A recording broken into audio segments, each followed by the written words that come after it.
Hello, everyone, and welcome to the after town hall session for Governance Jam. Today, you are with the DripDropz team, and we are just discussing different means of governance in the blockchain and what that looks like.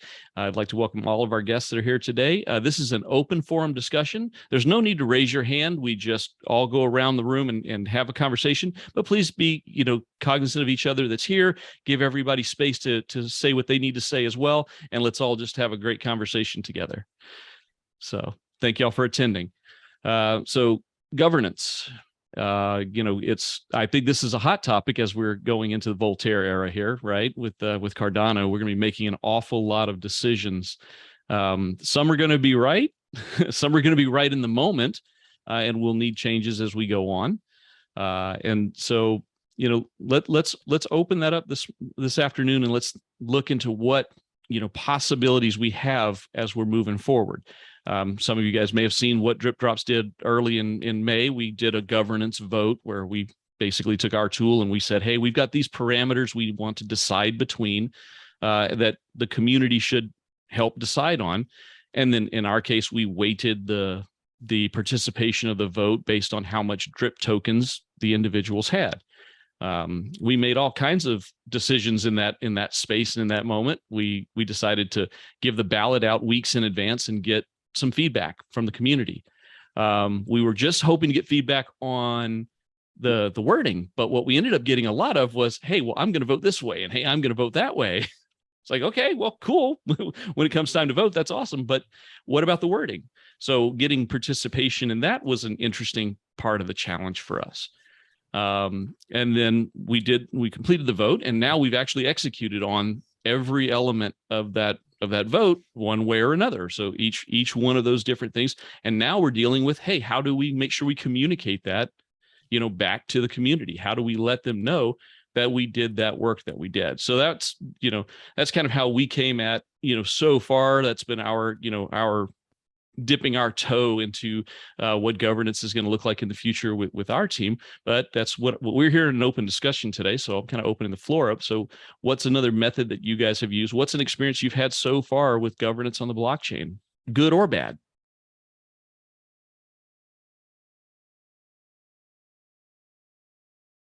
I I am a member, a voting. I am a voting member, and I love the way you ran it. It was interesting. It was and the wording was okay.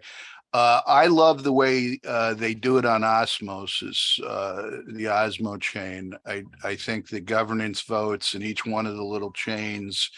It comes up and you have so many days, and they only hit you with so many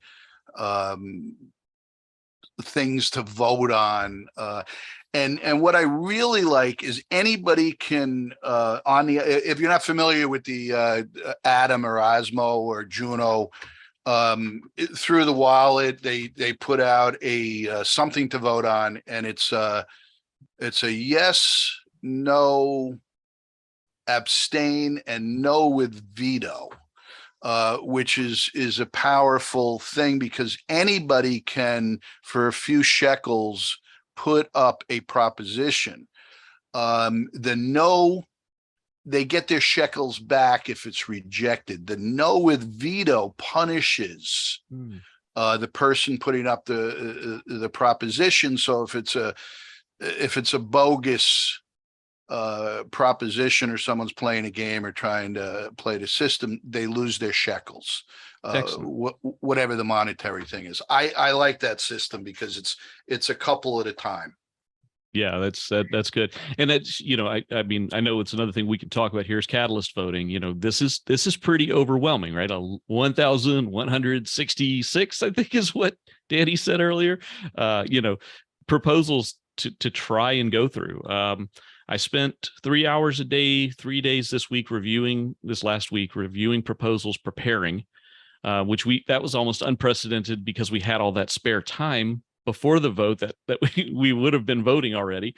So I actually took that time, but in that time, I went through the proposals that had sort of the highest dollar impact, and I was only able to get through about 210, 215 proposals in that time frame.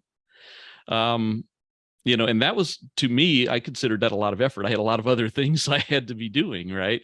So to give a fair shake to proposals, it took me, a significant amount of time just to get through about 200. So I like the idea of a couple questions at a time.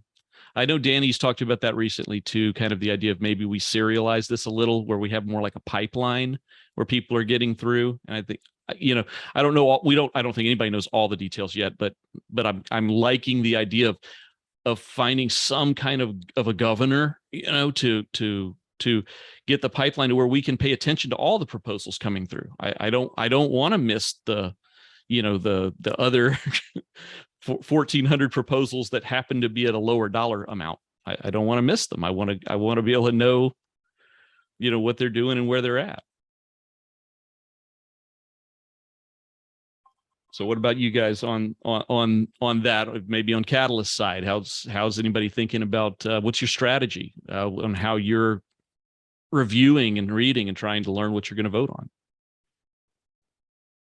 Before we get into that, maybe a small remark on the native projects voting that you initiated with DripDropz and your vote. So we also participated in that. So congratulations on the work that you did. And one of the pain points there, at least for us, of course, this was the initial vote and experiment, but I'm thinking in perspective for other Cardano native projects that may want to implement a similar system or even your system, because I know you have plans to open source it. Yeah. So one of the pain points was that the drip tokens that we had staked in a liquidity farm, we were providing liquidity on wing riders with the drip tokens, and we had them staked in the liquidity farm, but those weren't counted as a voting power. So this is maybe more of a technical question. Do you have any plans to any workarounds for that maybe other projects could also take advantage of in the future? So what happens to, I would say that maybe those are the most loyal fans, let's call them that, of a project that also provide liquidity for that token on exchanges, on dexes. But they, at the same time, in this current system, if you were also staking, because I know that you said that if you're just providing liquidity, your liquidity tokens would count basically as votes. But in this case, we were also farming those liquidity tokens, so they weren't in the wallet. So they didn't count as voting power. What would be some technical workarounds for that?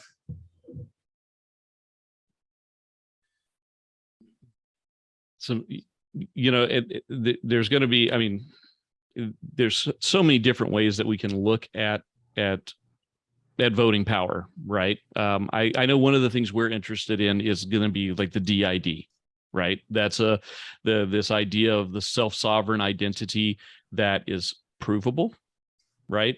That can change, and that can give a different voting power, to many different possible, types of voting. We're playing with the idea of like, it's this, like, what would the soccer club need to vote on? The soccer moms, need to all come together and vote on, who's going to house the party or whatever. We're going that low, and we're trying to make functionality for something that simple. We would love to also, run real elections that have real consequences in the real world. I mean, in that we are, in the fact that we're running the circle election, that's going to be a real world. So we're trying to broaden the scope. So, it's going to be, some of it's going to be technology, right? Some of it will be things like the SSID that will make it to where you're going to have the opportunity to maybe be one person, one vote, right? That's where that's going to make sense. There's the idea of just giving an NFT. There's some issues with that, where if you're making an NFT that's sort of a one-time, one-off thing, is it chain bloat? Like, is it necessary? But that's where the SSID could come in and sort of, offset that. So we've played with that, but there's also the possibility of reusable NFTs, where you spend the NFT in order to vote. Right. So you get issued the NFT, and then you place your ballot, and a part of placing your ballot is returning that NFT, and then some service will hold those NFTs for the next time that they need to be reissued for a vote. There's some positives to that. There's some negatives to that. The negatives is that now you've got a layer that you have to overcome, sort of a friction that you've got to overcome, where the voter may not have gotten the NFT in time, and oh no, I missed it. How do I get my NFT? Well, sorry, maybe next vote. But also, if you have a static group, this is where I was talking about, like having the soccer club versus having the election. If you've got a static group of people that always have to vote on issues, well, you can issue that NFT. They all use the NFT, spend it to vote, and then it comes back, and then it just goes back out again. And that way, it can be fairly steady that way, right? So, lots of possibilities here, lots of different options that there are for the technology that's going to help with different manners of voting. But that's the other thing, is that's why we're here to listen and learn, like, looking for other solutions that other people have as well. We're interested, to see what innovations we can add in that makes sense for different communities. So as we gain communities that are voting, the part of this is going to also be, hey, what's your need? And I know if Rick were here right now, he'd say scope creep. We got to watch for scope creep. We do. Well, but by the same token, Rick also preaches scope creep, and has now kind of created or led the thought on the concept for petitions and why we that's need right. them. Yeah.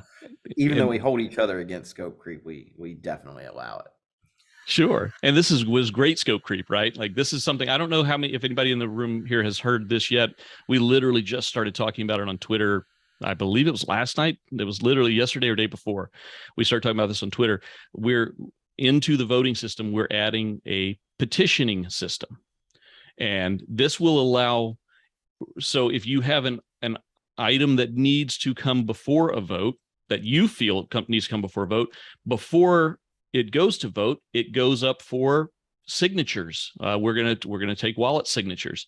So wallets can come up and say, hey, yeah, I think that's a good idea. I'll back that. If I don't know if any of you guys have ever been, California's the place I talk about, because I've been there before and I've spent a lot of time there. There's almost every time you go to the grocery store, there's somebody there with a petition drive. They want to know if you're a registered voter, and if you are, they want your signature on this petition. They want to help. They want you to help them, give credence to them and their idea that they're then going to put on a ballot later. So the system that we're building now that adds on to the voting system is the petition system that's going to allow people to come up with things that need to be voted on. And if they get enough signatures, well, then they can go on a generic ballot. And that will also depend on the organization, right? So if Circle, for instance, they want to have people petition to be on the next Circle, well, they can actually run petitions, capture signatures, reach a threshold, and that puts them on the ballot. They don't have that feature right now. Right now, they have rules, but it's an open nomination. What we're hoping to do is give them a tool that'll change it from just open nomination to open nomination if you pass the test of getting enough signatures that people support your ballot. And when we look at things to productize too, a lot of times it arises from friction, right? We run into this friction. It's like, what the heck's going on?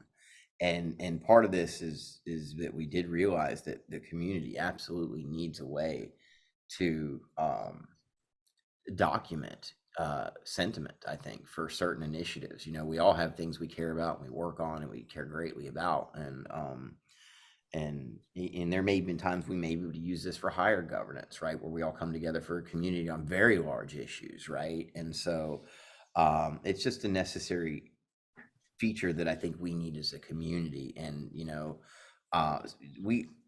from the way we look at things, we're not necessarily always looking to build, what's the next thing that we can go and productize and monetize. We're looking at it from a gap perspective and a gap analysis perspective too. Like what tools can we build that not only help ourselves, but are also going to enable the community. So If I could add to Anna Maria and Rare's question about farming the token. So when you provide liquidity, you get an LP, which has an asset ID, and that LP has a fixed ratio to whatever original asset you've deposited or paired with. Once you relinquish those LP tokens, it becomes this real convoluted mess of mathematically figuring out exactly how much drip you are actually farming.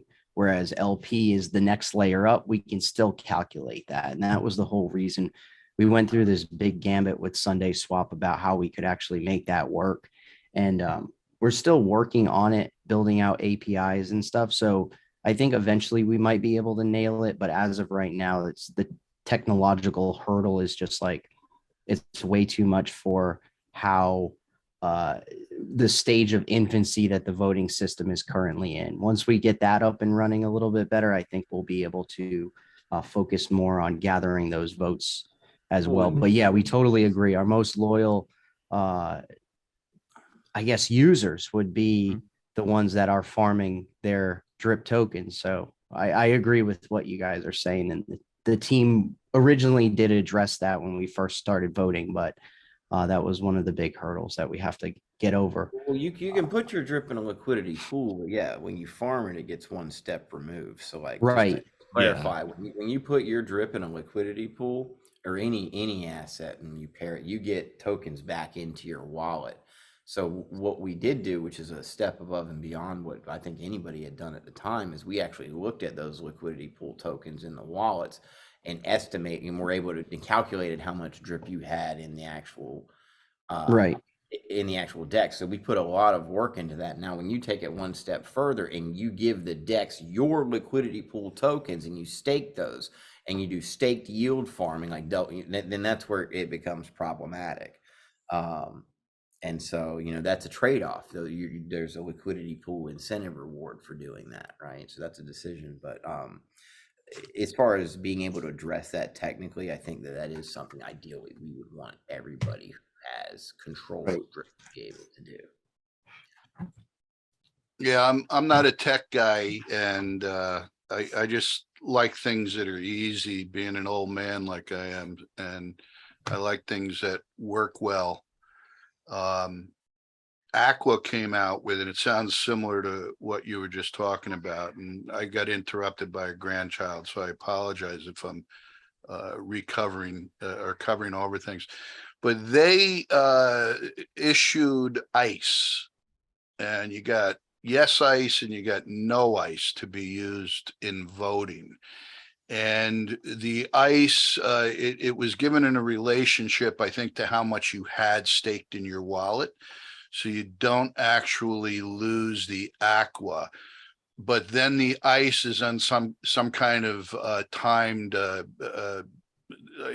landmine or whatever. It melts as it gets towards the voting date or the governance date. And then I think, if I understand it correctly, you lose all of your yes ICE and no ICE. I don't know how that works. Is this a Cardano project or just some other blockchain? No, it's Aqua. It's not a Cardano. Okay. I'm just confused. The only reason I'm saying that is a lot of those would require smart contract features to be paired with the native asset in itself. And the way Cardano works is the native asset is native, like it just hangs out. It doesn't need a smart contract to exist. So if it were to adhere to logic like that, it would actually have to be sent into a smart contract in a custodial way. Now, we could do like a snapshot. This would be weird. I wish Quinn was here. We could look at maybe like doing a snapshot where like, and sorry guys, we do this, we'll brainstorm. Where we snapshot the base holding, whatever the pair is, if it's ADA or some native asset, and then have a smart contract that enables you to basically withdraw your voting tokens based on that. And I know that that voting tokens are going to be very, very, very popular in the models going forward. So there's a lot of you may want to look at that Aqua system. I will. And I wanted to thank you for that. So. I mean, obviously Cardano for seniors, I'm more involved in the Cardano ecosystem, but I when my kid got me into crypto, I went into about 40 projects and I'm still withdrawing. I still pay attention to some of the different things out there, especially when it's an And, easy model. Yeah. Well, the easy models are good, right? Because maybe they might have captured some traction, and that's what, like Kyle was saying earlier on friction, like trying to reduce friction. If you find clever, easy ways that other chains have come up with it, there's no reason that we can't, if it emulates within the EUTXO model, that we can do it. So, but yeah, and did that get your question, Anna Maria and Rares? Did that get your question answered from earlier? Yeah, sure. Like I said, my question was both to try to better understand what you guys did, but also in general for the future for other native projects that might use a system such as yours or exactly your system as you plan to open source it. Yeah. So yeah, and you can see it gets so complicated trying to figure out some of those, some of the many ways. And there are even more financial primitives coming here with the Vasil hard fork and some of the projects they're going to open. So it may become even more challenging. It may be very difficult to extract what value you have that's held in these other places unless they give us back some information that allows us to track that through a snapshot. It may be impossible for some of those things. I hate that word, but for some of those things, those primitives are really weird. So it could very well obfuscate it away to where there's no good way of tracking where it is. So I know how to do it, Lloyd. Do you? Yeah, I know how to do it. Same way we were looking at charting. Oh, sure. Yeah. Okay. That method will work, but that when I talk about intensive. Yeah. But I mean, it's huge infrastructure that that we're considering building for the team that's going to help kind of track things better. And Kyle's right, that infrastructure, if we're able, when we build that infrastructure, we would actually have a tool to be able to track when the drip left your wallet and went to these services and if it came back out or not. So that you're right. That's a very interesting way of handling it. So I don't know if it's the most optimized way, but we could, like, push comes to shove. That's one way to do it. Yeah, definitely agree. You see, Lloyd's talking. Yeah. Hey, dude. Got a little dude.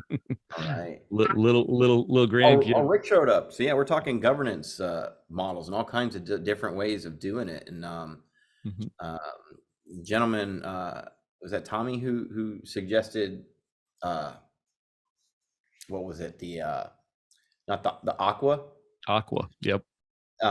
Basically saying Aqua was using, and I don't think it's feasible on our end because it's smart contract based. It's a different chain, but it was this concept of generating a fungible voting token based on the asset power, and then that token was used to vote. Whether it be an NFT that represents the power or a fungible token. And I know we're looking at different methods like that, but we also got into the petition. And maybe, Rick, if you could give everybody a little background on why petitions are so important in governance across history and all that, why it makes sense. Yeah, sure. I don't know how far you went in. Hi, everyone. Hope everyone's doing well today. I don't know how far it's probably best just to start from the beginning because we did go in, but it's really good to reiterate the importance, and you come from it from a really sound perspective. Yeah. Okay. Well, thanks, Kyle. So petitions started in the time of the ancient Egyptians, where either workers or people of a community had something they wanted addressed by the governance system, and so they would see, well, to express interest, you would run a petition, and throughout history, it's been used in political systems, governance systems of the like, where you have a threshold and you say, okay, depending on how many people in this community, how many signatures would you want, and what are they trying to do? For example, is it a proposal going on a ballot where the proposal, let's say it's a proposition, and in order for a proposition to go on a ballot for a vote, it has to meet some minimum threshold. If it's a smaller community, the threshold might be 100 or 1,000 or 10,000, some number. Like in the US, for local regional elections, it may be 10,000 signatures on a petition for that person to get on the ballot. And so as we were working through some various voting related items in DripDropz, we came across a use case for this, or we identified a problem and said, well, what should be on a ballot, right? And most of us, if you're in a country who does democratic elections, you go to do elections and you'll see people's names on the ballot, and the question then becomes, well, how did they get there? Well, for them to get on that ballot, they had to get some number of signatures in order to be eligible, right? And so as we were working through various use cases in DripDropz, in the voting process, we've identified and said, well, there's use cases here for petitions. It's been used throughout history, and most democratic countries, petitions are used in some way, shape, or form or another. We'll probably run into situations where we might need a petition. Some examples are so let's say you have a CIP. A CIP is a proposal, and engineers can decide, do I want to comply with that CIP or not? And that's pretty simple. That doesn't require a petition. You just choose to either use the CIP or not use the CIP. But if you were come to a situation where you have competing CIPs and you want to see, hey, what's the level of interest of the users? Which one are the users more interested in? You could run a petition to see what the level of interest is in that. You could even include the CIP in the petition to say, hey, what's your level of interest for this one? Here's multiple options. And it eventually comes to a vote. I don't know, did you guys talk about other various higher level post-Voltaire type petitions? Did you guys touch on that? For example, the keys to the network? No. No, we didn't get into a specific. Okay. That's a great example. Yeah, so there may become a point in time in the future where you want to vote on a network parameter, right? And let's say right now we have K equals 500. It started off at 150. How did it go from 150 to 500? Well, IOG engineers figured out 500 is probably going to be better, so they used the keys and they signed the required transactions, change 500. Now in the future, some people might want 750, some might want 1,000, some might want 1,500, some people might want K equal to 2,000, some people might want the A0 parameter to go from 0.3 to 0.4 or maybe 0.2, right? And so how do you know what to vote on? Well, maybe petitions would be a good idea to say how much support is there for that parameter change, to see how much support there is for that change before it goes on the ballot. Because today, like as of right now, if you saw a ballot that says, here's your three choices, K equals 750, 1,000, 1,250, the question would then become, well, how did those numbers get on the ballot?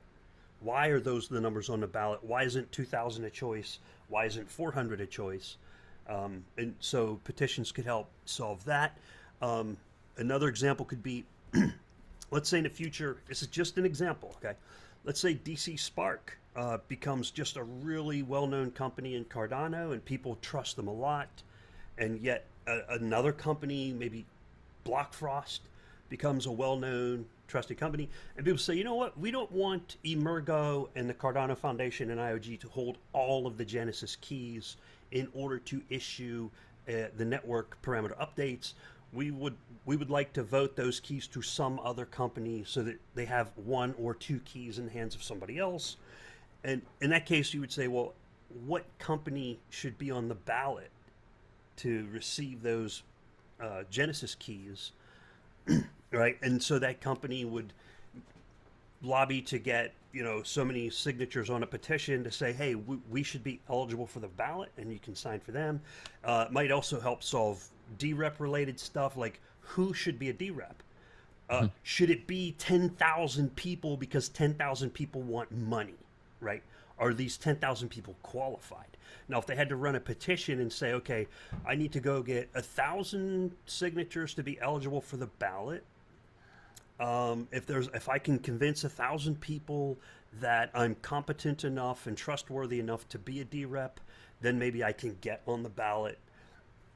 And then what you can do is, for example, once they petitioned enough, you would have a voting threshold and say, well, the system can withstand having 100 DREPs or some number, and you would do a weighted voting. So even though if there's 500 DREPs who applied to be a DREP, it would just go down the list and say, okay, who got the most weight of the vote? And then you would have your 100 DREPs as opposed to having 10,000 DREPs. So there's various governance things that can be solved in the future through petitions. And so that was just the general idea. Any questions? I may not be able to answer them, but feel free to ask me stuff or throw. Yeah, Rick, questions out. under your scenario with the DREP, doesn't that just with the petition, doesn't, especially in a closed loop, just become a popularity contest? No, In well, many, it depends. I many mean, senses. yeah. I mean, every kind of election is like a popularity contest of some sort. What do you like the most? well, yeah, so it has nothing to do with competencies, really. It's just, can I get out there? Can I market myself better? And can I pull in votes? And Well, it what can depends I on the voter. what can I pay you for the vote type thing? You know, Right. It There's depends one on the to- voter. I mean, Yeah. you can game any system. I'm not disagreeing with you, Tommy. You can game anything. Everything is gameable. It's a matter of how gameable is it. Like, would you, if someone was running a petition saying, "Hey, vote for me, I'm competent," and you never seen this person before in your life, would you vote for them? If you were looking at a Project Catalyst proposal that said, "We're gonna make a YouTube channel that does something or other," and you've never seen this person on YouTube before, would you vote for them? You know, no. Why would you sign the petition? Fortunately, enough people voted for us that I'm now on YouTube, so I'm a happy man. That's you know? I know. There you go. And so that's it's what's in the petition, and can you get people to sign it? You know, is it competence? Is it popularity contest? Is it someone who's willing to take the brunt? So yeah, that's a good question, Tommy. Is it a popularity contest? Well, pretty much everything. If I'm hiding in a dark corner growing mushrooms, I'm not going to win anything. Like, but if I'm getting out there and doing stuff and demonstrating willingness, some people like willingness. Some people like competence. The idea of DREPs too is ADA holders. A lot of them, they find the voting process tedious, and there are people that they trust very greatly to delegate their voting power to, and that's there's a lot of different types of ADA holders. There's and we get an interesting view of that, being a stateful operator, because you kind of see, you cultivate your customer base, right? And so you got some customers that are chasing really low fees, and they're a type of ADA holder. You've got other customers that really don't care about rewards, and they want to degen on token opportunities, right? And then you've got customers like Rick and mine who understand what we do and bring to the table, and they've effectively voted for us by where they stake their stake, and they do that based on how they see and purview in the community. So I'm very proud of a big large part of our ADA holders. They do support our ecosystem from a technical perspective by staking to a lot of stake pools that are building and things like that. And so in that regard, that's a very large subset of ADA holders. It's not all of them, of course, but like whenever the latest and greatest YouTube guy comes out or whatever, or the latest popular contest stake pool comes out, or even major ISPO, I don't really get hit that much. We're still here, so it's an ongoing process. DREPs, I think, are going to be building reputations, and more importantly, I think they're going to be held accountable too. So you may get somebody in who's popular or whatnot, but I mean, I can't see one DREP not calling out another one. If you know what I'm saying, everyone's going to have their own interests, and it's going to get weird. But we have to experiment. This is why we're here. It's an inherently political process, right? Like it's, so whatever happens, there's going to be clean politics. There's going to be dirty politics. There's going to be, there's going to be people that'll only vote for projects that they are friendly with. And there'll be people that are going to review projects on its face. And you're going to, it's going to take all kinds. And I think we will see DREPs that are going to, put up a really good face, and they're going to say, "Hey, I'm going to do this," and this is, and people are going to get right behind them, and they'll get that saturated 1% of the voting power cap that they can get, and then they're going to go and vote their own way, and it's going to upset people when it happens. Andre, welcome. It's an open forum. There's no need to raise your hand here. If you have something to add, you feel free to just jump right in and start add conversation. Thank you, Lloyd. Hello, everyone.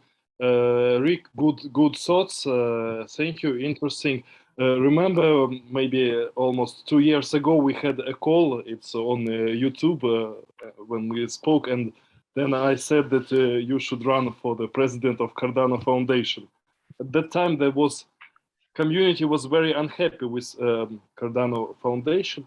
Maybe still there are And that was also for me a strange thing, that if we are building, trying to decentralize the world, and we can't decentralize the Cardano Foundation to make some kind of election or control over the budget, because both all three entities, founders of Cardano, they got huge amounts of ADA in 2017, and Emurgo, we don't hear much about Emurgo.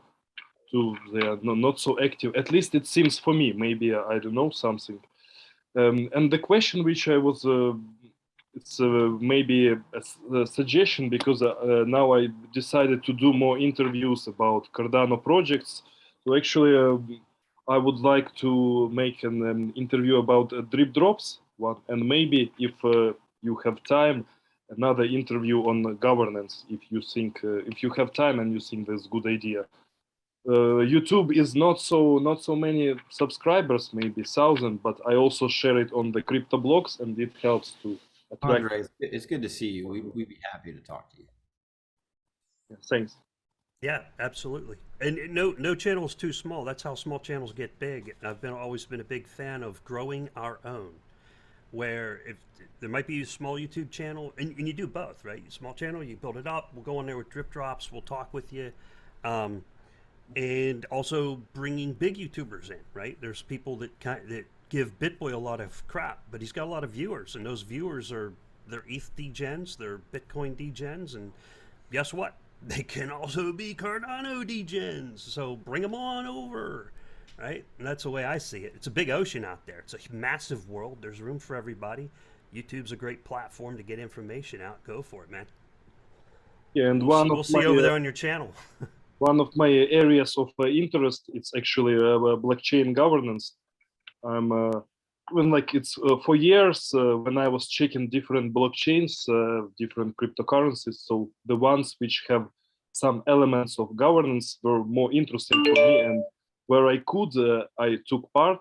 So in some other, even before Catalyst started, I submitted proposals, and few times I won. For example, in Intelos blockchain, of course, more times I lost, but it's normal if you just come and submit proposal. If you are not like high quality developer, because I think for good developers and for just blockchain developers, it's easy to come almost to any blockchain and say that, okay, I want to do this or that. And even those blockchains which have no governance element, there are ecosystem funds, foundations, and sometimes community funding, like in Monero, in Bitcoin Cash Nice. community. And it's also interesting topic, which way is better. I think this model of Catalyst is better, but we also see that it takes a lot of time and resources. We still don't know where it will go and how it will be with DripDropz. I'm actually signed up to be one of the DripDropz, to try. Looking forward to tomorrow's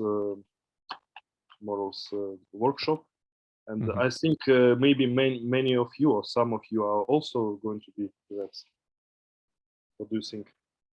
Yeah, for sure. I did apply as well, so.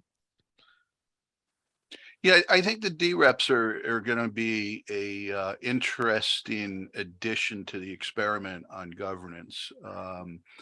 And it was called for back in the Treasury paper that was written a long time ago. The more modern or the more current, I guess, controversy, talking about politics, the circle election, the formation of the circle, and the fighting against GPS. And yeah, I was going to mention this. Yeah, it's got to be brought up. I mean, it's kind of like the elephant in the room. The community votes in something that they may or may not have known what they actually voted in, and it seems like it was poised and ready to be implemented without anybody really knowing what was being implemented. And Felix has the categorizations on Swarm, and a little revolution occurs with that. Now, you guys, my understanding is that you're going to be handling the voting on this with whatever system you devise or use. In the past, there's only been about 100 and maybe 98 or 102 voters. Or are you projecting a higher turnout, and what are you going to do to get that turnout? And that's not really your responsibility. Well, it is our responsibility, and that's why we're doing this. Okay, you know, like Well, what's the going responsibility is for us to host the vote, but not to drive what the vote is. on. Right. Correct. You got to define what is the And that's why I said the that. It's scope not is Right. important. The question's on reach, though, and let We me don't address- drive the vote. Right. No. We just right, but it's from a business model. If somehow you don't help drive and 70 people Well, come, it's not going to reflect well. There's a miscommunication. Right. I'm going to stop it right here. What we do not decide what we're voting on. Okay, this is up for the community to bubble up to us. That's what the question being asked is that, and it was a very good statement. Only 100 people. You guys are fighting over stuff that only 100 people are voting on. Why Yeah. is that? Why did only 100 people vote? It's there's not a path and a means, and this is why we're involved, Anthony. Yeah, Right. that's what So I this is- understood. This is the great thing about the petitions, you know, because I've Right. been kind of keeping a bit of an eye on what's been going on with the circle, and this GPS, and a lot of the time, you sort of see in the community, there's people who are real doers, and they're trying to make positive changes, whether it's right or wrong, but people don't get involved until the last minute, and it basically means people do a lot of hard work and then don't see the rewards for their work. They don't see the things going through, because people only kick up when all that work's been done. And it means whether it should have been, for example, the GPS, all the kickback on that. Well, hey, It should have, if there was, this sort of idea, this petition to actually say, is this something the community wants to then be pursued? Then it means that later in the day, you can refer back and say, well, look, it's had support to push us through. And I think it's going to help make things move forward easier in the community. That's something you guys would have to decide down here, though, that saying, hey, whoa, we're not ready for this vote. We want to do a petition first to find out what we're voting on, because this is the problem that's happening down here and within the inner discussions. But I want to address Tommy's question first, and then we can totally get into this. So Tommy, this is part of the things that we notice, that decisions are being made within the Catalyst community, a lot within the VCA community or PAs or the group within here. And this information is not being bubbled out and shared or disseminated, or the paths aren't there for the broader community connect. And there's a whole lot of people out here, there's a lot of us. And so how do we get to that point? But one of the roles we can play is we do have a broad reach, and that can be via our social channels. We also have individual brands that we use to share this as well when we're promoting things for the community. So it's quite a broad reach, and yes, we can increase the turnout quite significantly. Our own token, I think we got 10%, or was it 10 or 20% of our 21% of our token voted on that was in our 21% that was in distribution. So voted on our issues, and yes, there was over 2,000 votes just on ours. it was 1998. We were aiming for that 2000. We wanted that 2000 so bad. Our voting technology. I was in the vote in a Catalyst circle. I think it was the V3 vote, and the method was less than amicable. It was less than efficient, and our voting abilities are more efficient. We put a lot of thought into what should be on the ballot, and how long should the ballot be displayed for users to vote, right? And in the Catalyst voting, previous, for example, it was limited to like a 15-minute window. You had to be logged into Zoom. You had to do a certain thing. And so there was a lot of barriers between the people and what was being voted on. And what DripDropz will do is we provide a technology and a platform, and then whoever is conducting the vote would provide, this is what the vote is for, and these are the options on the ballot. And then we're also looking at a petition technology where if someone says, hey, we would like to host a petition and see what the interest is, and the petition vote could be done via ADA, It can be done via NFT. Let's say it's a Oh, specific hello. community. It can be done by NFT, eventually by DIDs. Currently, that technology is not employed or enabled, but all the other technologies we have the ability to snapshot and account for to make sure the right people are voting. And you don't have random people coming in and saying, oh, I'm going to play a game. I'm just going to click a button and just blow this whole vote away, right? So you don't want that happening either. So there's still a lot more thought that goes into this. We don't have final solutions, but we do have a very good team that works on these. So the way that I like to phrase this is the difference between exclusive voting and inclusive voting, right? So exclusive voting is when it's extremely difficult. You've got a 15-minute window. You're in Zoom during this one particular time of many people's workday. That's exclusive voting. It does not include very many people. Inclusive voting, it goes for several days. It's well documented. It's presented, plainly and evenly to the public of our community in every channel that's reasonable. That's an inclusive form of voting. So they both have their limitations, right? Exclusive votings are very hard to fraudulently do anything with because you have to be there. You have to, you know what I'm saying? So that makes it very hard for fraud. Inclusive voting increases the opportunity for fraud, but technology is helping to eliminate a lot of that. So, but that's how I like to compare those two types of governance systems, voting systems, is by using those terms, because I think they capture the essence of what we're trying to do. Yeah, and DripDropz technologies are very highly gaming resistant. Yes. We build that in. We run through game theory sessions and say, okay, how could this be gamed? How could this be defeated? How could someone get an undesirable effect that undesirable to us, maybe desirable to them?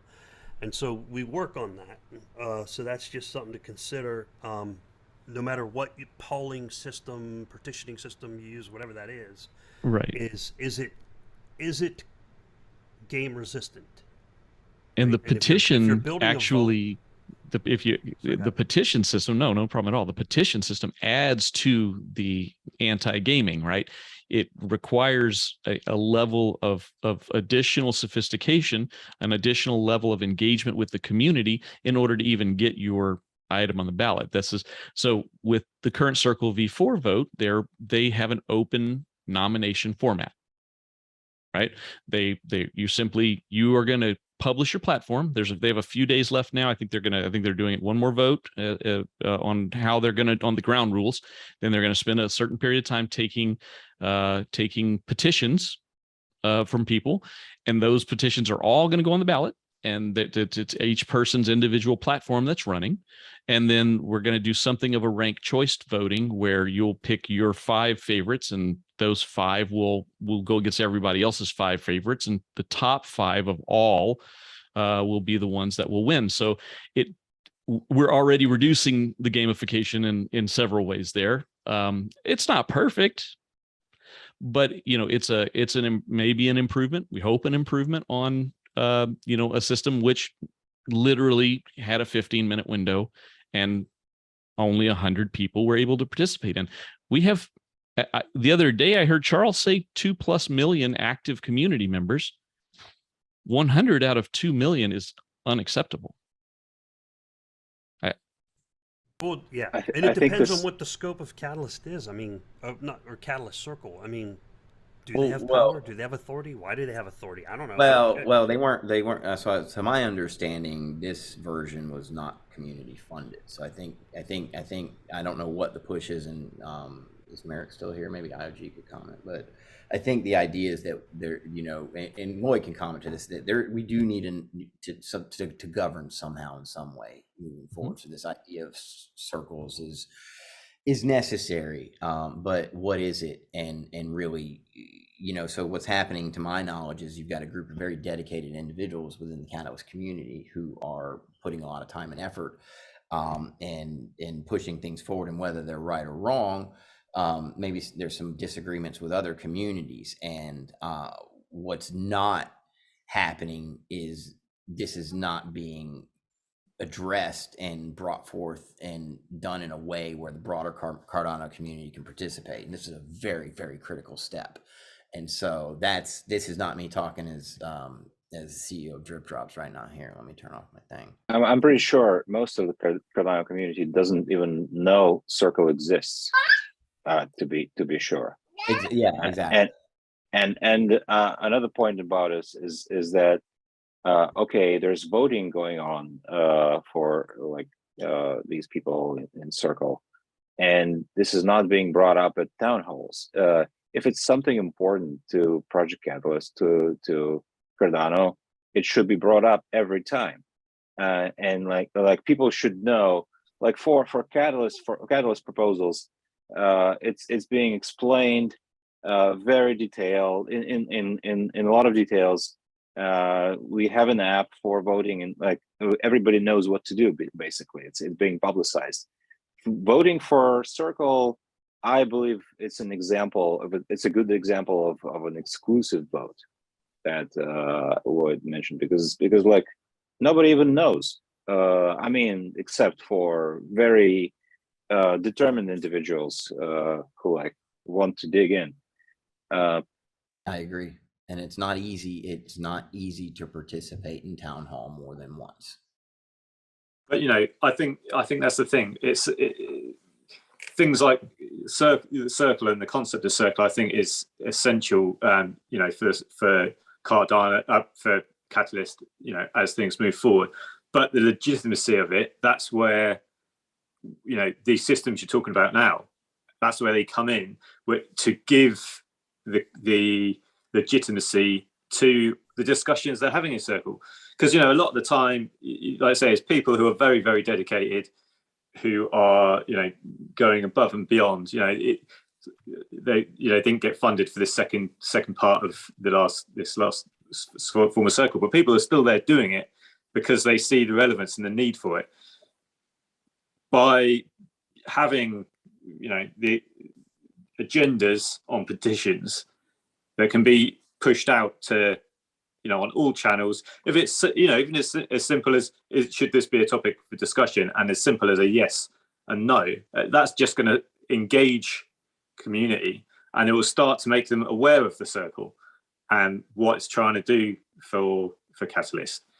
It's all very, because I know a lot of people, there's a lot of different sort of, I know people, again, this is part of the problem with the GPS thing. People didn't like the idea of being in sections.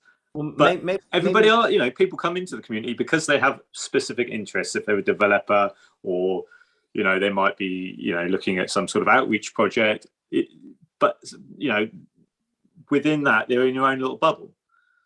Could you maybe give us a background on what GPS is, or because I've been hearing the term. I understand it's a group of individuals that are wanting to move some things forward, and I think this would be helpful for anybody who watches this later. Yeah, well, I'm not I'm certainly not an expert on it. I read the paper. Yeah, just from your perspective as someone involved in Catalyst, to someone who might not be involved in Catalyst. Yeah. So you've got the Circle, but then there's the idea of a sub-circle. So you've got a bunch of people within each sort of framed category that then work between the individuals in different circles, so that there's a kind of collective knowledge that's brought together. And with the GPS, there's also sort of a kind of a structure for developing and moving ideas forward. Peter, you know a lot more about this than I do. You're quite up on it, aren't you? So you can cut in at any point. Yeah, Peter, if you could explain, that'd be cool too. It's a lot like Lloyd's got an idea, and he kind of gave me an insight, just letting us know that the way we operate, DripDropz is very similar to how a Circle would operate, bringing in a group of expertise in how we kind of govern ourselves. Right, but you're probably getting paid. And the people in the Circle right now are not getting paid because they weren't funded. So it's a volunteer group of individuals, as James said, passionate. But the way I look at it in some of the side discussions, Catalyst is a $60 million budget item. I don't know what Cardano is, but if you take a look at how much money is being seeded, it's about 60 million, and Cardano and CF and IO eventually want to turn this over to Catalyst. And you have volunteers that are trying to run an organization that has never been extant before, and they're trying to figure it out. And GPS, I mean, it's a human sensor array theoretically in this experiment, and GPS is kind of an evolution on it, which put labels on people, which some people objected to. And even in the last recording, if you look at the circle recording, there's a discussion is how many members are going to be on the circle. They haven't ironed that down. And you guys, there's a bunch of SPOs in here. Previously you had one rep. Well, what's to stop you if 5 is the number? What's to stop SPOs from achieving all 5 seats on the circle the way it's now being structured? So that was my kind of issue with it. It's like if you are building, you know, say you're building a house, you don't want to have 4 plumbers and not have a bricklayer. So unless it's a muted, frame Kyle. house. What is Catalyst Circle supposed to be doing? Anyway? Well, hold on, let's get to that in a second. But let me What address the is SPO the thing real circle quick. What are they? That's another thing, because then we decide where the money goes. But as far as the SPO goes, an SPO is just something someone decided to show up to do. The guys who came to run stake pools when Cardano during the ITN are the most sophisticated professionals in the world. These guys all do other stuff. They're not SPOs. They are professionals. So let's get that clear. They just run stake pools. And that's definitely a true point that many SPOs are actually active developers. Many people who've retired their pools are still active developers. So there might even be an onus for some people like, I'm not doing that anymore. I don't want to do it. We have one on our team, right? That's Adam. You know, he was like, I'm not doing that anymore, right? Like he's out of the SPO game, but he's still developing. He never left the community. He just SPO wasn't what he wanted to do anymore. So yes, I didn't mean any disrespect, and I didn't mean to denigrate anybody. And I'm not on this circle, and I have no corn in the game. I'm just trying to give a little bit of a feeling for what's going on. And I know James also brought it up as well, and it's that idea that you could almost, like, the way it's a little too open. Like in this point, I actually said this last week in our meeting last week, which was about leadership styles, that governance cannot grow organically. Governance, it will not grow organically. You have to put a structure in place and then allow the governance to grow into the structure. So this is where circles do make sense. It's how you implement that structure. It's how you get to that point. And that's the key to moving this whole thing forward. Right. So, if you want to rebuild a reef, you have to give it something to rebuild on, right?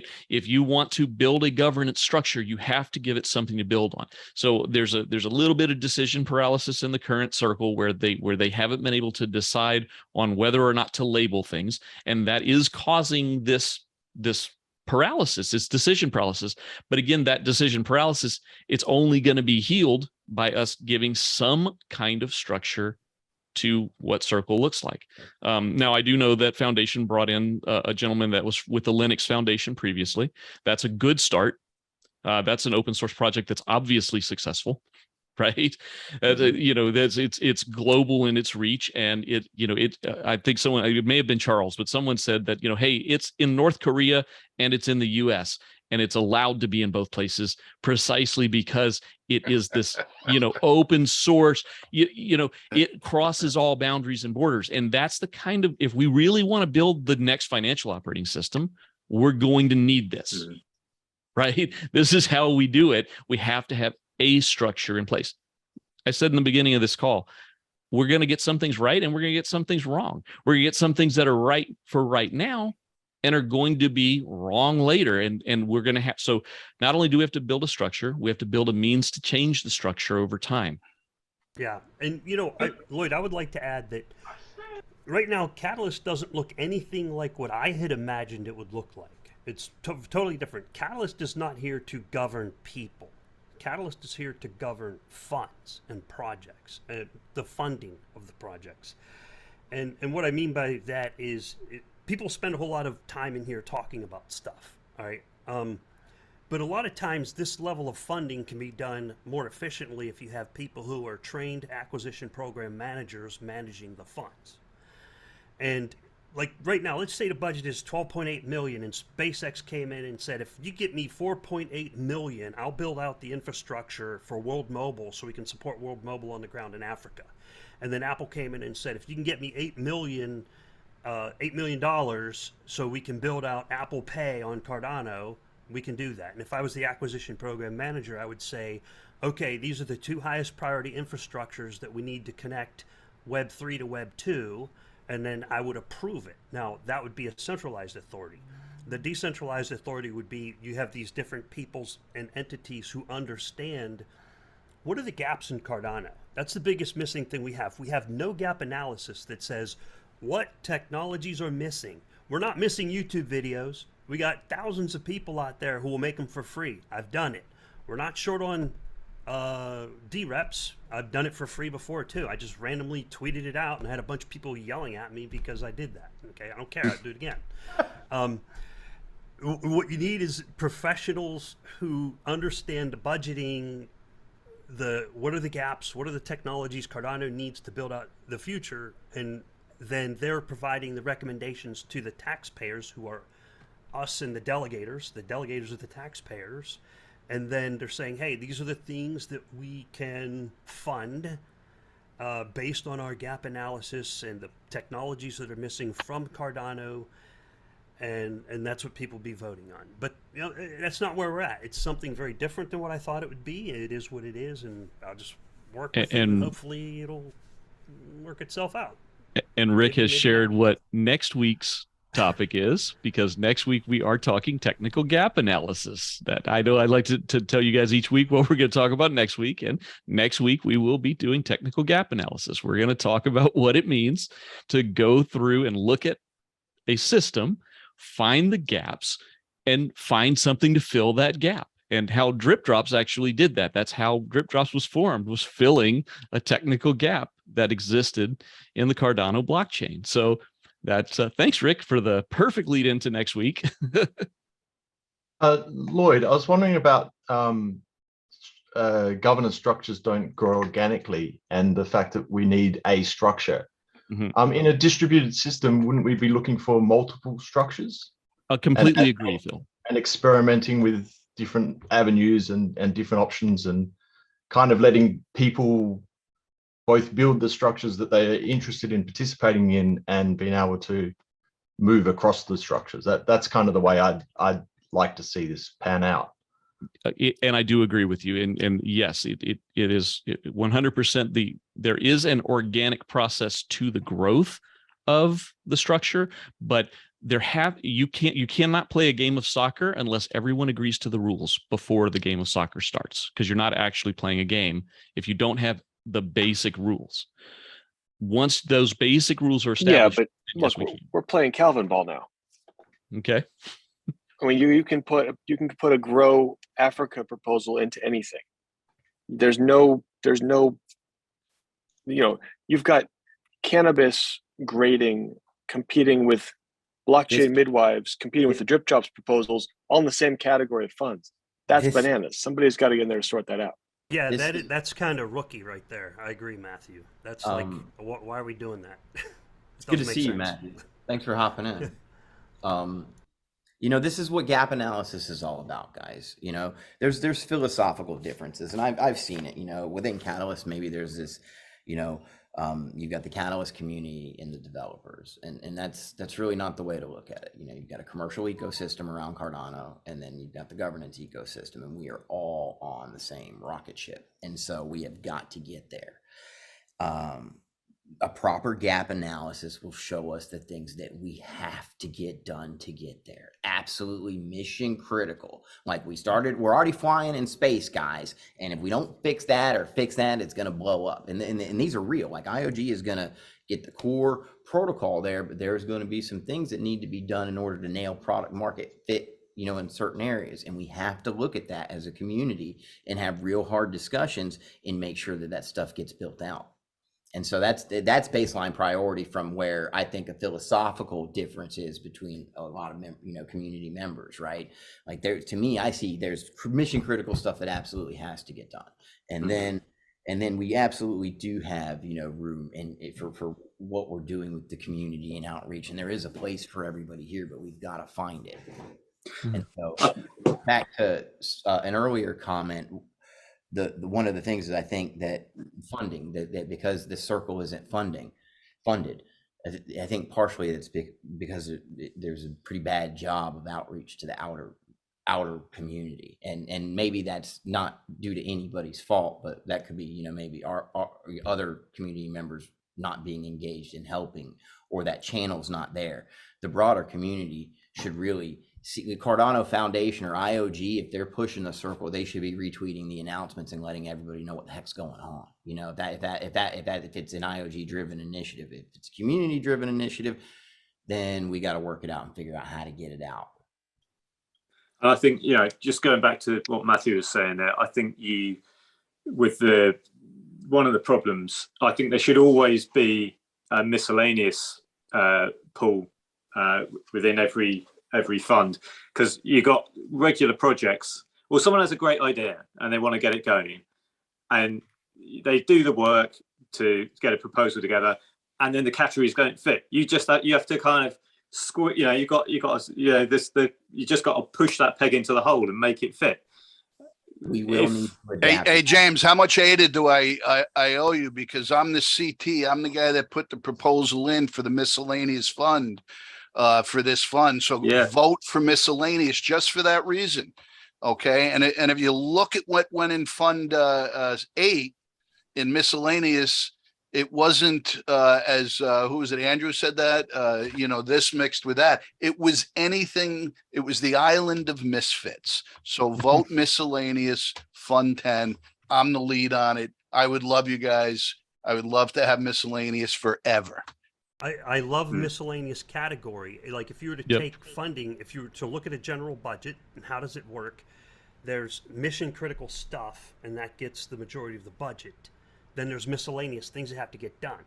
There can even be a marketing budget where things like YouTube videos would go into the 20% marketing budget along with Twitter Spaces and other stuff. And then the 10% whatever part of that budget, and then you got 40% open source and 20% closed source. And then there would be literally a budget, for example, 10% overhead for the management of Project Catalyst, where you pay professionals who are contracted to run Project Catalyst for a year, and they're getting paid great salaries at a full-time rate, market competitive salaries to manage the program, and that would be fantastic. And of course you'd have the miscellaneous category for everything else that doesn't fit in the needs, the gap analysis. If it doesn't fit in the needs, then it should be able to fit in marketing, management, overhead, or miscellaneous. And that's just my opinion. That's all that is. But that's all. And it's a good opinion. Have and the miscellaneous should people be in small. this room looked at that GPS thing, and then also there's been an effort from PACE about funding categories. Have people looked at that too? What do people think of that? Yeah, I support George he asked for a small funding to research that further. I don't support going to that yet. I don't think we have the tooling in place. This is just Lloyd talking, not DripDropz, but I don't think we have the tooling in place yet to support a big, broad category that basically anything goes in.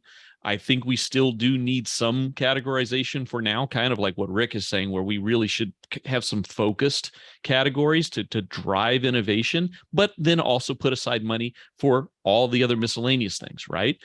But I did support these category George. Was pretty specific, though. There was like they were good. That's why I supported development and infrastructure.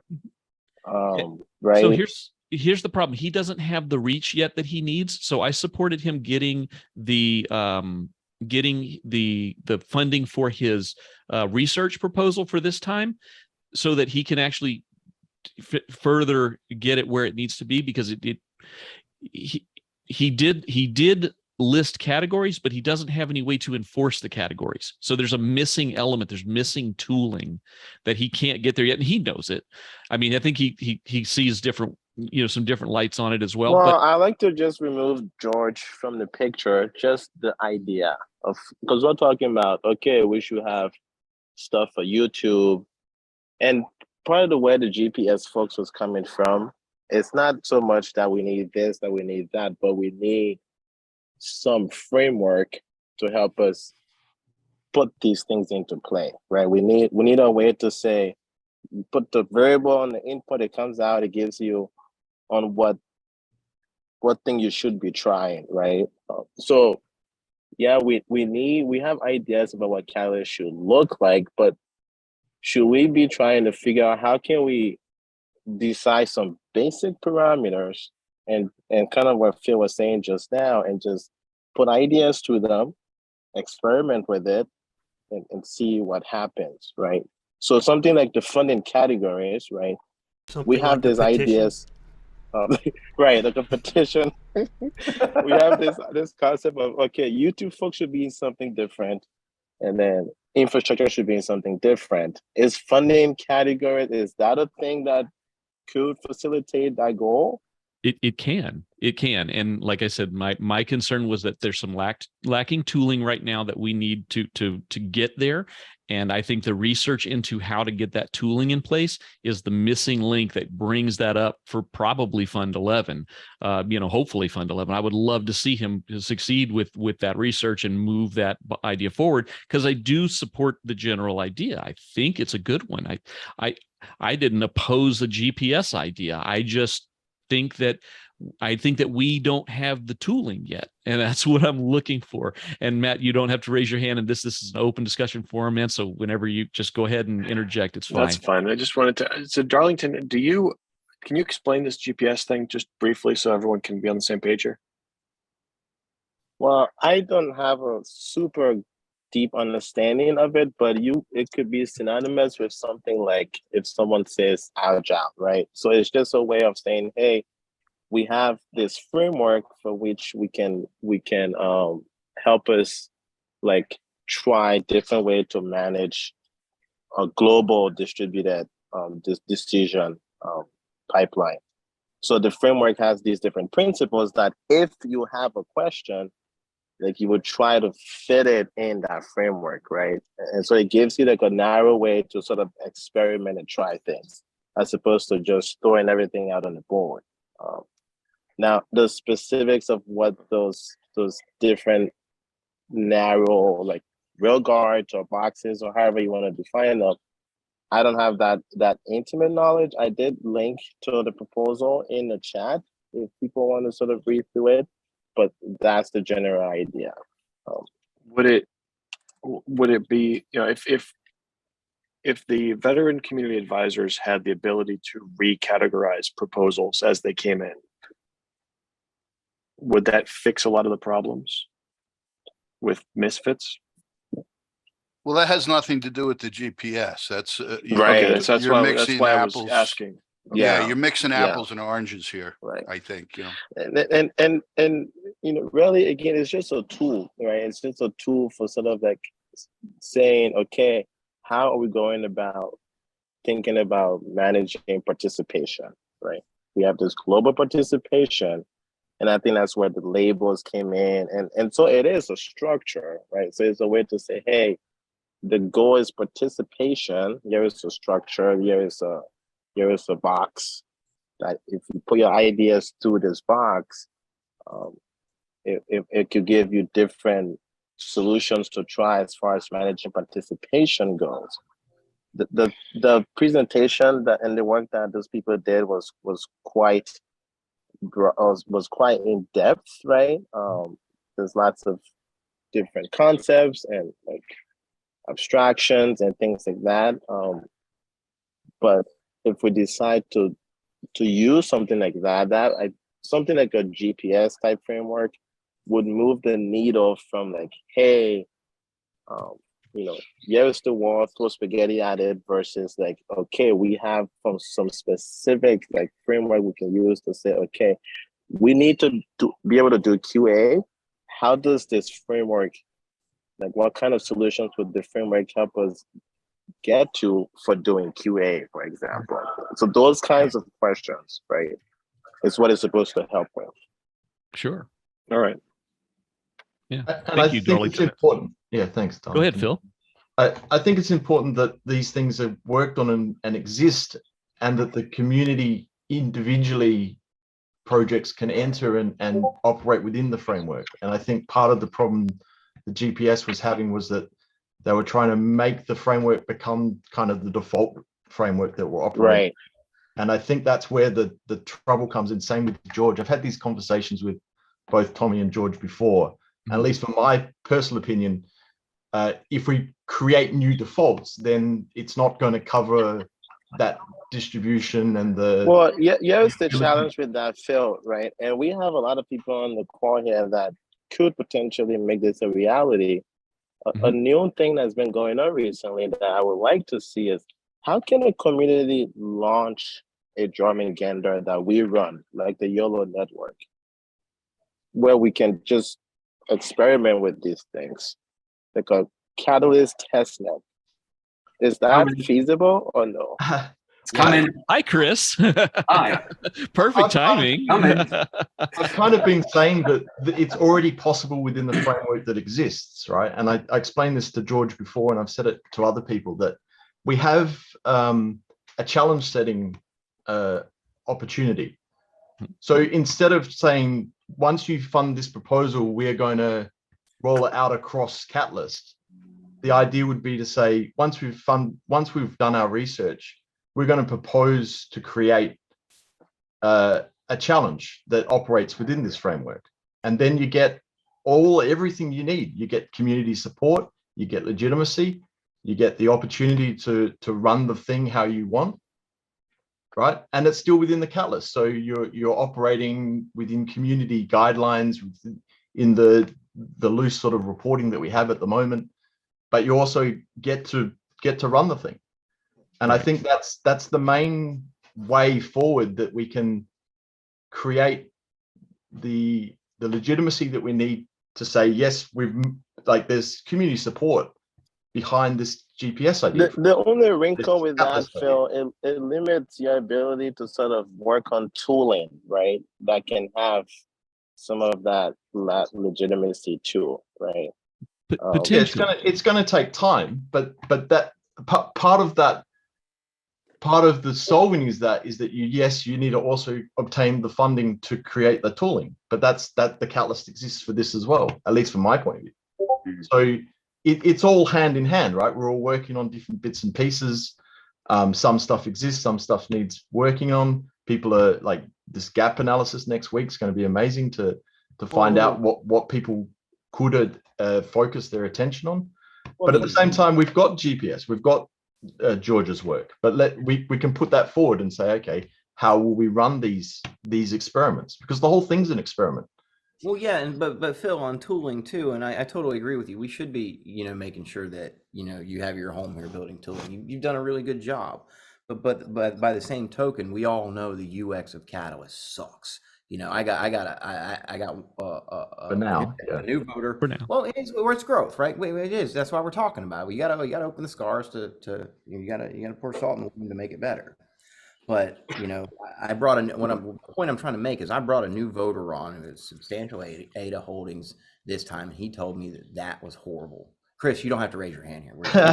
Yeah, Chris, jump right in, man. My fault. My fault. So just to reiterate, back, the point I'm trying to make, Phil, is that we've got to understand what tooling we really need, so we're not burning cash on. And it's okay to make mistakes, but let's have a unified plan. I think it all goes back to this idea of petition, and let's get the community participation up, and that's what excites me. Yeah, totally, absolutely. So, Chris, that's the thing. I think this petition. This petitioning can help. There's so many bright people coming up with great ideas, putting loads of work into things that end up don't get implemented. The petitioning can mean that people's time could be better spent because it's focused on things that we know have a good chance of implementation. And you'll have an on-chain record of sentiment that you can always go back Yeah. to. It may take 5 years to get what you need out of that petition, but then you may have it at some point, right? Like, yeah, right. Yeah. So you've got that legitimacy before you even start working. So Speaking of which, Lloyd, are we done yet? We're done today. No, I tell you, we've actually been at this an hour and a half today, but we have this. It's such a good conversation. It's hard to let it go. I try to let it kind of, end on a natural point. I do want to give Chris a chance because he did have something he wanted to add. So I do want to give Chris a moment to speak, and then we can talk about maybe putting a bow on this for today.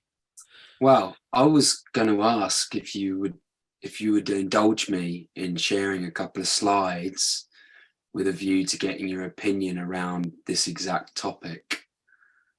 This is certainly, kind of a draft as an idea.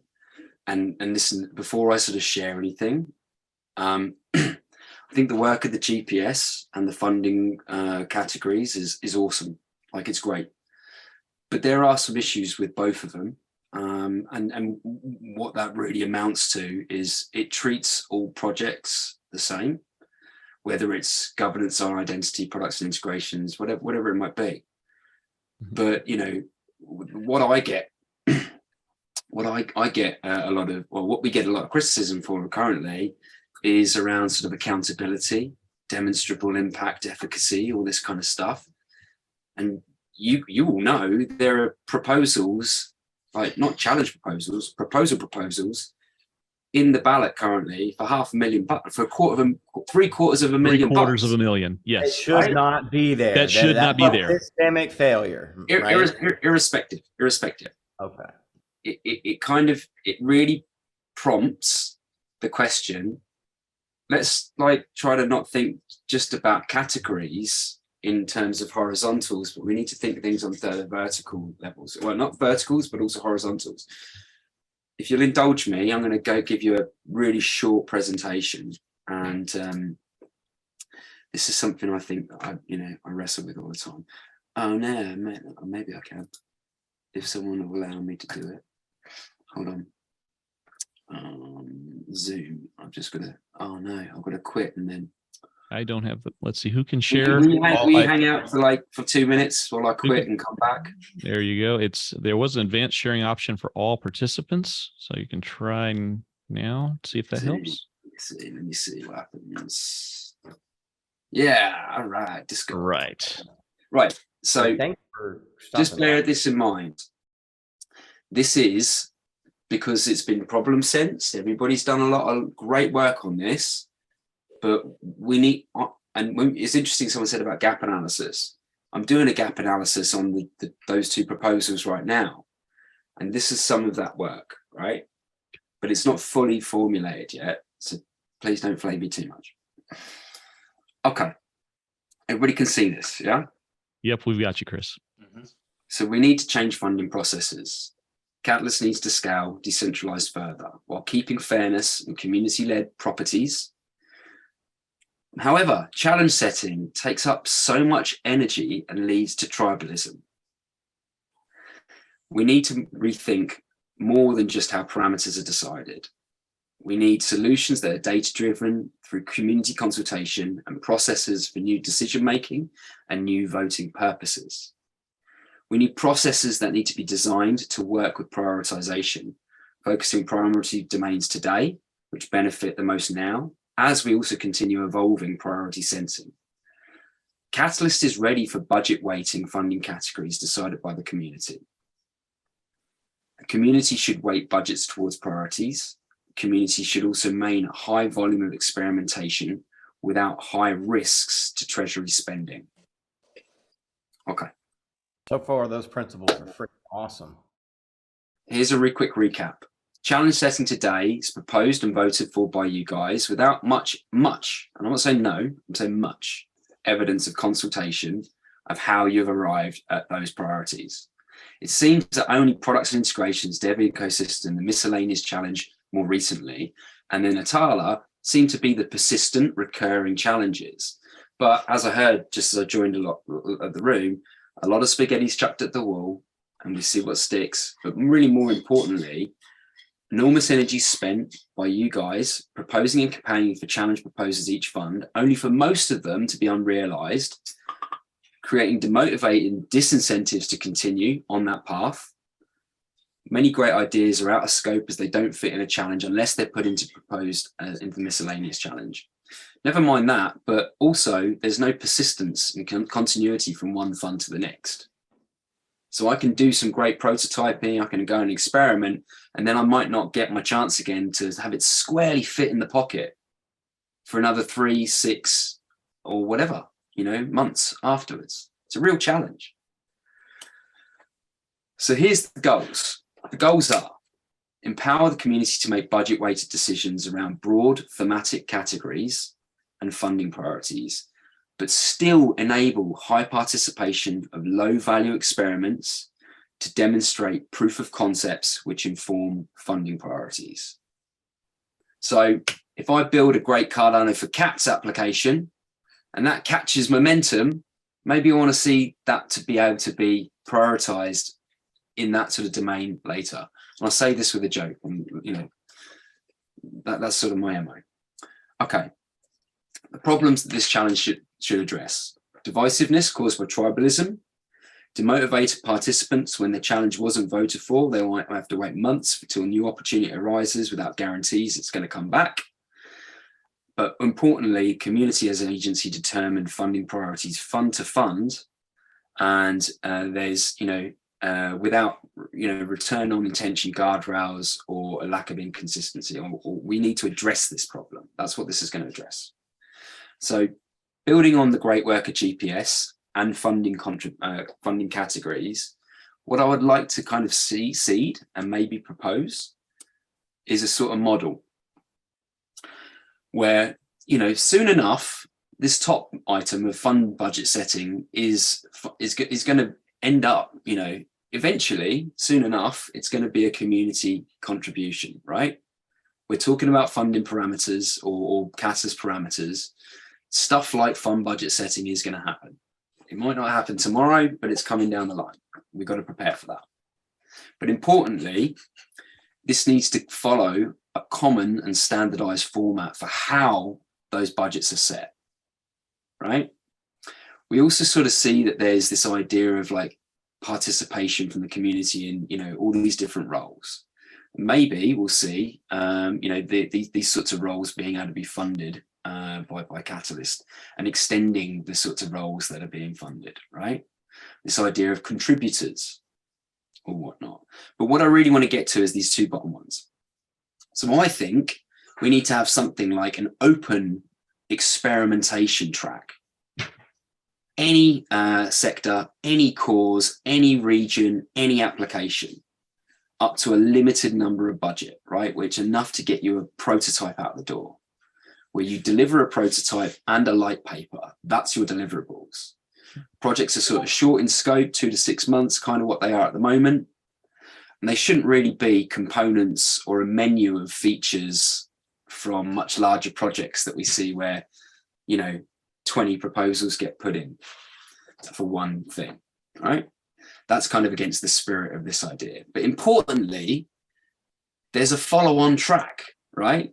So you demonstrate your value. And then if you want to apply for follow-on funding, this category 4 idea, you're only competing against other follow-on funding proposals. You're not competing against, I don't want to mention all the big names, but big projects that are going to carry favor and weight, right? And are going to get momentum because they've already got community. But then we can think about these 3 or 4 or whatever the number of categories are. We can think about those in these kind of terms of, funding categories and GPS, which bucket things together.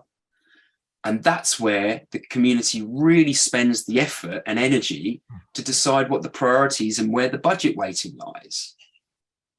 That's it. That's the presentation. Thank you, Chris. I just want to say that I personally love it. I actually, the way I did the Urban Farmer DApp was following the same sort of thing where phase one was a limited proof of concept with a small budget that I wanted to prove that we were capable of doing it. We got it out in Fund 8, and now we're up in Fund 9 for our phase 2. Like, never saw this before, but it just so happens that's exactly the kind of track that I tried to build for our team that didn't have a lot of proof. Is Paul still here with us? I'm not sure if he's still here. Or he's our no, I guess he's had to leave. But Paul's our developer that's on our team, and he had never developed. He had actually done some development with Cardano in the past with a light wallet work, but that was his only experience, and now he's building on our team. So thank you for that. Just I mean, I just want to sort of say, like, listen, this is all a work in progress, and the reason why I wanted to bring this to you now is because it's sort of shaped. And we've got this momentum and these ideas around GPS and funding categories and countless contributors and all these things that are beginning to gain pace.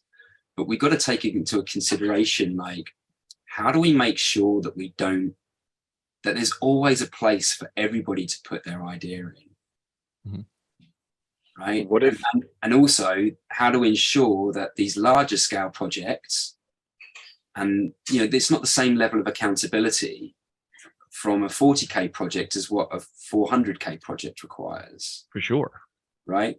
But unless we tackle that really soon, we're going to get our butts bitten. Yeah, we're very close right now. Yeah. Looking at Fund 9, we're very close to getting our butts bitten. So, Chris, right now you should include in that, if I could just suggest a modification, you should include the ability for somebody within the system to re-categorize proposals and suggest that maybe if there's something that gets a very low community assessed score, that one gets pushed into your extra bucket. Interesting. Yeah, let's look at that. Maybe like maybe there's like a misfit identifier, and this is not going to grow Cardano in the manner that we've got proposed. So you go back to the proposer and you recommend that they move it, or you just give it very, very low votes if you don't. It's a really interesting idea, Matt. And then it's in Innovate UK, so my old workplace, they have this idea of a sift. So before the proposals go to any assessors, there's a group. It's an internal group, right? It's employees of Innovate UK. They literally sift through every single proposal and just be like, is this in scope? They've got to answer a couple of tick box questions, like half a dozen questions, and then if it passes into scope, it moves to the assessors. It's that kind of idea, I think, that you're sort of suggesting, Matt, as well. Yeah. But it's hard to juggle when we don't have that role. Meaningful work needs to be. But yeah, I love the idea. So, Chris, is there a particular place that you might want some additional feedback on this today? We are going to upload this recording to YouTube here after this presentation. So, is there some additional place that you'd like feedback on your ideas that you've presented so far? I mean, listen, I've just made it reasonably public that I've shared these ideas, and these are my ideas. So, I haven't even spoken to George about them. I haven't spoken to Tommy, Nadia, and everybody about them. But it's sort of building on that work, and it needs to be a contribution from everybody, right? Sure. So of course, whatever feedback you guys have, I'm all ears, and I'm working on this actively now. So, and I would like to put some of these things in place, not necessarily for Fund 10, but moving forward beyond that, because Fund 10 challenge setting, Fund 9 challenges are going to be voted for shortly, right? But then we've got an opportunity to really think about how do we tweak things. It doesn't need to be massive changes, but they just need to be a bit more, tweaks a bit more than we've tweaked before, but all for the common good, I believe. And everybody seems to be on board. Like we broadly seem to agree, challenge setting it's not purposeless. It's just that it's a big effort. Mm-hmm. And, definitely. And I would love to see everybody's energy directed elsewhere rather than campaigning for the cause that may or may not make it. That campaigning should be on your proposals for building on Cardano. Yeah. Right. Well, and I see how what you have here does honor both of those other sort of competing ideas here. So I would love to hear, a follow up on, where that got once you have a chance to discuss it with them. And, obviously you're reachable through your IO email, right? People can email you if they have other suggestions after they see this today. Email, poke me, however you want to get in contact. Yeah, I'm pretty easily accessible. I thought what you presented was pretty reasonable. And that's important. Yeah.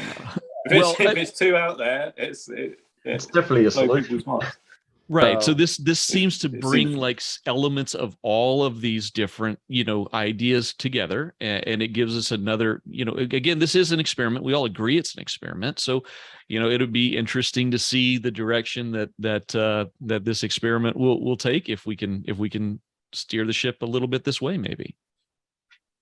I hope we can expand it as well, so that we can keep experimenting with other avenues as well. So that's kind of my goal here, is to make sure that lots of different avenues can keep getting tried, and that no one way closes avenues for others.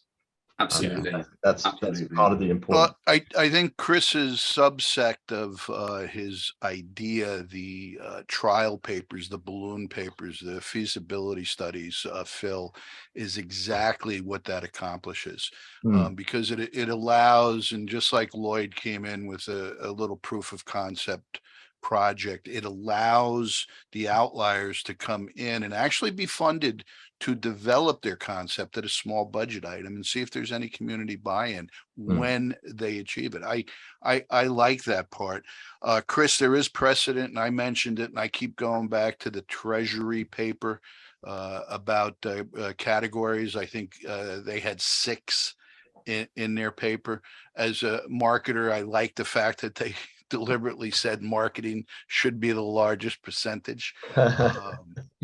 The devs don't like that. I understand that, but someone eventually has to sell what the developers produce.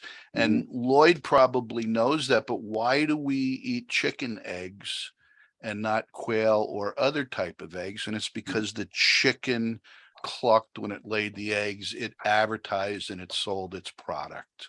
And essentially that's what we need to do in Catalyst. Chris, I like the idea. I like the way you structured it, and I like the gentleness with and forethought of how you put it out. Thank you. Appreciate that. I really do. And I mean, on the point of like the waiting for budgets, I mean that's what the consultation, the cyclical consultation becomes about, right? Do we think that we've got enough DeFi, and actually should we spend more this cycle on marketing the arse out of these products, right? Well, that's the interesting thing about the GPS and the categorization, that you can get a more general picture for each fund.